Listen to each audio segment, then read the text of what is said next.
Selphie, you are mine at last. Didn't even have to touch the gems, which I'm very, very happy about. Fun fact, Selphie's EX weapon, I don't even know why I did this. Back in the Cosmos era, Selphie's EX weapon is the first weapon I have ever pitied in this game. And I barely used it. So it's kind of cool that the LD came as quickly as it did. If anything, it's telling me that I guess my impulsive pity back in the day is finally coming to fruition. Finally paying off, I should say. I'm a little tired. My sentences are gonna be a little off here, but yeah, this one launch frenzy. That's really all there is to say about it. The orb isn't just simply a launch orb though. It's specific to Selphie. They're selling her on this one. You have to launch them. See, I can't even get my tenses right. You gotta launch him as one target, not them. Him. You gotta launch him 3 times in a row for the orb to tick up. I think it goes up, yeah, by 10. Damn. But you don't need Selphie for it. I mean, you know, having Reigns is more than enough. I think I'm trying to remember who he used. I saw Excalibur throw his screenshot in the Dissopia Discord. Who the hell did he use? I know it was Cloud of Darkness, Shadow, and I forgot your third, dude. I'm sorry. I totally forgot what your third was, but yeah, I mean, no Selphie, pretty sure. I don't think he had Selphie. It was somebody else, but you don't need her for it, but she does make it cake. Realistically, though, I mean, we'll see what content's like moving forward, because I don't know how much I'm going to use Selphie in the near future, but she was mainly a future investment, because C90 Selphie is a totally different animal. I like how Selphie is now, though. I think she's super fun. It's an interesting twist on the launch mechanic. I know it looks like, you know, it looks like the same old stuff, just the cookie cutter, get him in the air over and over again. And that is part of it, but she has this debuff, and no, I don't know the name of it. Her LD inflicts this debuff that counts down with every action. And while that debuff is up, the enemy will just be launched no matter what you do. Whether it's your character, whether it's a call ability, whatever you do is going to launch the enemy as long as that debuff is up. And it stays still in the burst, which means you can abuse the hell out of it. I've always liked this boss type, this Atlas boss type. I don't know why. I do like launching it just because, I don't know, like the camera angles are different. It just looks cool with everybody flying up in the air, hitting this thing in the face. I've always just really enjoyed it.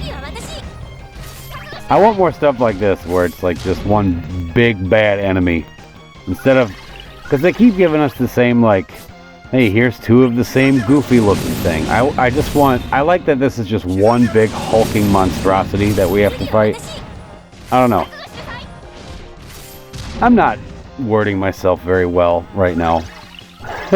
I'm having a hard time portraying my own thoughts, I guess.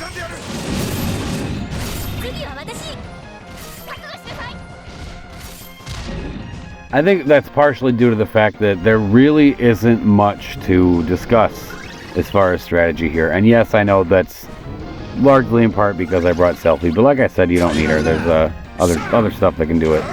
But she does make it cake for sure. And again, like I said last time, like the main source of discussion, I'd say, is Middlegate. And I think anybody who's done Transcendence 6 so far is going to agree. Middlegate is the issue for this whole tier. Because some of them, you know, you can get problems with, like the left or the right, like tier 4. A lot of people hated, and myself included, that left gate, the flans, especially without Yuna. My god, that was horrible. Mog's really good for that one, though. I think I'm trying to remember who it was. Who was that? I think that was this guy Jewfish in the Discord. We went through his, and he had Mog, and I didn't realize how often Mog cleanses. I'm like, oh damn, that's really useful. But I didn't have that option, so I had to rock Pinello, and it was torture. But it worked.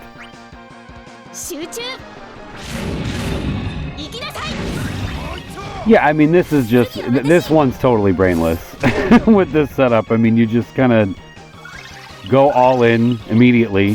Spam LDs in the summon. By the time we're out of here, he'll be basically dead. I didn't even have to double... You know, that's crazy. I went triple speed on the Orin solo. I only went 1.2 speed on this one, and the Orin solo is still twice as long as this video.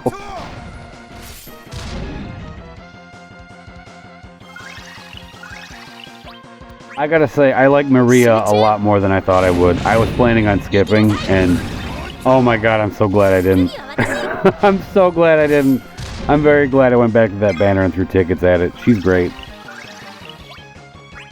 We're almost there. I probably should have pressed check slash, but I didn't for some reason. I wasn't sure if he ran out of the EX buff or not. I tend to let that fall off with Jecht a lot. I'm not good at managing that one. I always let that one go away. Especially in a situation like this where everybody's got a lot of buffs and stuff's kind of overlapping. I know I could just tap Jecht and check if it's... Wow. Tap Jecht and check. It's kind of a tongue twister. And see if it's still on there, but I didn't. I just pressed it just to be sure. Like that Selphie brought doves. What's that line in 21 Jump Street about like doves being badass? That's what it reminded me of. When they get out of the limo and there's doves flying behind them. That's what Selphie's LD reminded me of. Alright, we've brought down the fortress. But this was just an appetizer. The main course is the dreaded middle gate, which we'll get to next time. Thank you for watching.